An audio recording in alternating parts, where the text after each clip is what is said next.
ఢిల్లీలో 5, 6, 7 తేదీల్లో ఢిల్లీలో ఇటు పార్లమెంటులో పోరుబాట కోసం హస్తినా వెళుతున్న రేవంత్ రెడ్డి సర్కార్కు కాంగ్రెస్ నేతలకు నేడు బీజేపీ నిర్వహించిన సభలో నేతలు చేసిన ప్రసంగాలు ఎట్టి పరిస్థితుల్లో బీసీ రిజర్వేషన్లు ఇప్పుడు ఉన్న పద్ధతిలో అసాధ్యం కాదని తేటతెల్లమైనట్లేనని విశ్లేషకులు కూడా భావిస్తున్నారు.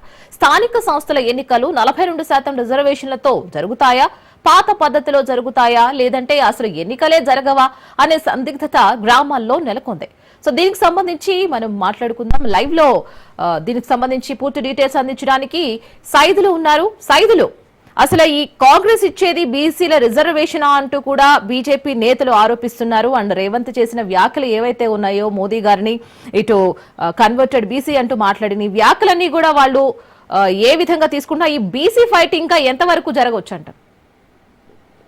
రీనా, చూడాలి మరి. ప్రస్తుతం అయితే తెలంగాణ రాష్ట్రంలో మాత్రం బీసీలకు సంబంధించిన రిజర్వేషన్లు ఏదవుతున్నాయో ఆ రిజర్వేషన్ల చుట్టే రాజకీయం అంతా తిరుగుతుంది ఈ మధ్యకాలంలో. అధికార పార్టీ, అదేవిధంగా ప్రతిపక్షాలు, ముఖ్యంగా బీఆర్ఎస్ కానీ బీజేపీ కానీ మాటల యుద్ధం మాత్రం కొనసాగుతూనే ఉంది. అంటే అసలు బీసీలకు సంబంధించి రిజర్వేషన్ ఎవరు అమలు చేస్తారు ఏంటనేది కూడా ఇప్పుడు హాట్ టాపిక్గా మారింది. అంటే ఒకవైపు కాంగ్రెస్ పార్టీ అధికారంలో ఉన్నాం కాబట్టి ఖచ్చితంగా తెలంగాణ రాష్ట్రంలో బీసీలకు 42% రిజర్వేషన్ ఇంప్లిమెంట్ చేస్తామని చెప్పేసి చెప్తుంది. కానీ ఏ విధంగా చేస్తారని చెప్పేసి బీజేపీ అధికార కాంగ్రెస్ పార్టీని ప్రశ్నిస్తుంది. అంటే మత ప్రాతిపదికన బీసీలకు సంబంధించి, అదేవిధంగా ముస్లిమ్స్కు రిజర్వేషన్ కల్పిస్తామంటే ఎట్టి పరిస్థితుల్లో కూడా ఊరుకునేది లేదని చెప్పేసి కూడా బీజేపీ చాలా స్పష్టంగా చెప్తూ వస్తుంది. దానిలో భాగంగా ఇందిరా పార్క్లో బీసీ గర్జనకు సంబంధించినటువంటి సభలో కూడా కిషన్ రెడ్డి, కేంద్ర మంత్రిగా ఉన్నటువంటి కిషన్ రెడ్డి కూడా ఇదే చెప్పారు. అంటే ప్రస్తుతం మరి ఇక్కడ ముస్లిమ్స్కి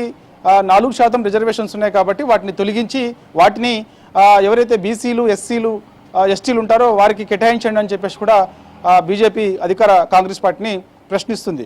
కాబట్టి ఖచ్చితంగా తెలంగాణ రాష్ట్రంలో ఇటు మత ప్రాతిపదికన బీసీ మరోసారి కాంగ్రెస్ పార్టీ ముస్లిమ్స్ కూడా రిజర్వేషన్ కల్పించేందుకు ముందుకు వస్తుందని చెప్పేసి బీజేపీ ప్రశ్నిస్తుంది. మరి ఆ బీజేపీ పైన కూడా కాంగ్రెస్ పార్టీ మండిపడుతుంది. అంటే ఏ విధంగా మత ప్రాతిపదికన మేము ఎక్కడ కూడా ఇలాంటి రాజకీయాలు చేయదలుచుకోలేదు, ఖచ్చితంగా ఎన్నికల సమయంలో ఇచ్చినటువంటి హామీలు ఏవైతే ఉన్నాయో దానిలో భాగంగా బీసీలకు 42% రిజర్వేషన్ కల్పిస్తామని హామీ ఇచ్చాం కాబట్టి సో ఖచ్చితంగా అది ఇంప్లిమెంట్ చేస్తామని చెప్పేస్తున్నారు. అంటే ఏ విధంగా చేస్తారు? వాస్తవంగా మరి ఆర్డినెన్స్ తీసుకొచ్చారు కాంగ్రెస్ పార్టీ మన కేబినెట్ సమావేశంలో. మరి ఆర్డినెన్స్ గవర్నర్ దగ్గరికి పంపించారు. గవర్నర్ దగ్గరికి మరి మరొకసారి అపాయింట్మెంట్ అడగాల్సి ఉంటుంది, రిక్వెస్ట్ చేయాల్సి ఉంటుంది ఆర్డినెన్స్ ఇంప్లిమెంట్ కావాలంటే. మరి ఇంతవరకు రేవంత్ రెడ్డి గవర్నర్ని కలవట్లేదని కూడా విమర్శలు వస్తున్నాయి. దాని తర్వాత ఇక 5, 6, 7 ఈ 5, 6, 7 అంటే ఈ యొక్క 3 రోజుల్లో ఢిల్లీలో కాంగ్రెస్ పార్టీ రేవంత్ రెడ్డి ఆధ్వర్యంలో మంత్రులు, ఎమ్మెల్యేలు, ఎమ్మెల్సీలు, కార్పొరేషన్ చైర్మన్లతో సహా అందరూ కూడా ఢిల్లీకి వెళ్ళి అక్కడ ధర్నా కార్యక్రమం నిర్వహిస్తున్నారు.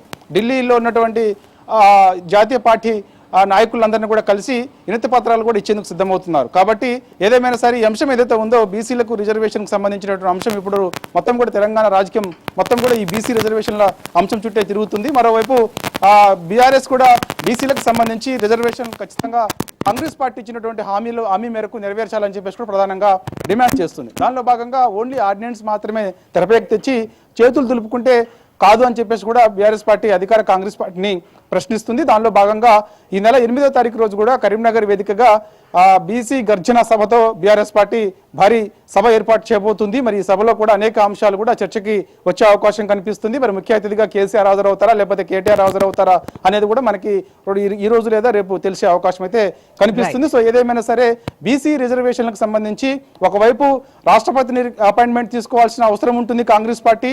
ఖచ్చితంగా అది ఇంప్లిమెంట్ అంటే 9వ షెడ్యూల్లో చేర్చినప్పుడే అది చట్టబద్ధత ఉంటుంది కాబట్టి సో అందుకు ఖచ్చితంగా రాష్ట్రపతి అపాయింట్మెంట్ తీసుకొని ఆ విధంగా బీసీలకు ఇచ్చినటువంటి హామీ ఏదైతే ఉందో 42% రిజర్వేషన్ అది ఇంప్లిమెంట్ చేయాల్సిన అవసరం ఉంటుంది. కానీ కాంగ్రెస్ పార్టీ ఓన్లీ రాజకీయ పరంగా మాత్రమే బీసీలని వాడుకుంటుంది తప్ప ఎక్కడ కూడా వాళ్ళకి రిజర్వేషన్లు ఇచ్చే ఆలోచనలు లేదని చెప్పేసి కూడా చెప్తున్నారు. దాని ఇంకోటి ఏంటంటే బీసీలకు సంబంధించి ఆర్డినెన్స్ తీసుకొచ్చిన తర్వాత కాంగ్రెస్ పార్టీ కొంత నిర్లక్ష్యం వహిస్తున్నారని చెప్పేసి కూడా తెలంగాణ జాగృతి అధ్యక్షురాలు ఎమ్మెల్సీ కవిత మండిపడుతున్నారు. దానిలో భాగంగా 4, 5, 6 ఈ 3 రోజుల్లో కూడా ఇందిరా పార్క్ వేదికగా ఆమె నిరాహార దీక్ష చేయబోతుంది. ఖచ్చితంగా బీసీలకు ఇచ్చినటువంటి హామీ ఏదైతే ఉందో 42% రిజర్వేషన్ ఇంప్లిమెంట్ చేయాల్సిందే, బీసీల మట్టి నేనున్నానని చెప్పేసి కూడా ఎమ్మెల్సీ కవిత చెప్తున్నారు. ఆమె నిరాహార దీక్ష దాదాపుగా 72 గంటల పాటు నిరాహార దీక్ష చేసేందుకు సిద్ధమవుతుంది. దానిలో భాగంగా పర్మిషన్ కూడా ఇందిరా పార్క్ వద్ద తీసుకోవడానికి సిద్ధమవుతుంది. 4, 5, 6 దాదాపుగా 72 గంటల పాటు కూడా ఖచ్చితంగా బీసీల తరపున నుండి కొట్లాడాలని కూడా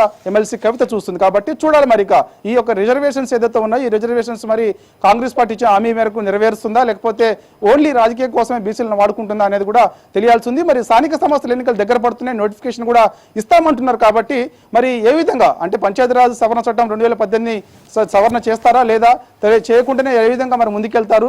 బీసీలకు 42% రిజర్వేషన్ ఇస్తామంటే మరి ఖచ్చితంగా సవరణ చేయాల్సి ఉంటుంది. కాబట్టి సో ఇవన్నీ కూడా చిక్కుముడులు చాలా ఉన్నాయి. మరి చూడాలి ఏ విధంగా అధికార కాంగ్రెస్ పార్టీ ముందుకెళ్తుందనే చూడాలి. కానీ అధికార కాంగ్రెస్ పార్టీపై మాత్రం ప్రతిపక్షాలు మాత్రం తీవ్రంగా మండిపడుతున్నాయి. బీసీలను మరోసారి కాంగ్రెస్ పార్టీ మోసం చేసేందుకు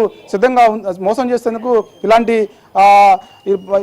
ఎత్తుగడలు నాటకాలు చేస్తుందని చెప్పేసి కూడా తీవ్ర స్థాయిలో ప్రతిపక్షాలన్నీ కూడా మండిపడుతున్నాయి. Right Saidulu, thank you for the update.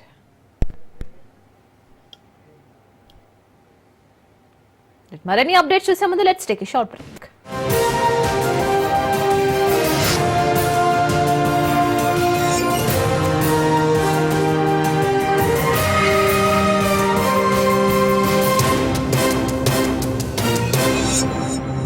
ఈ తరుగు కన్నా ఎక్కువ ఇస్తే మీరు కష్టపడి సంపాదించిన డబ్బు వృధా చేసినట్టే.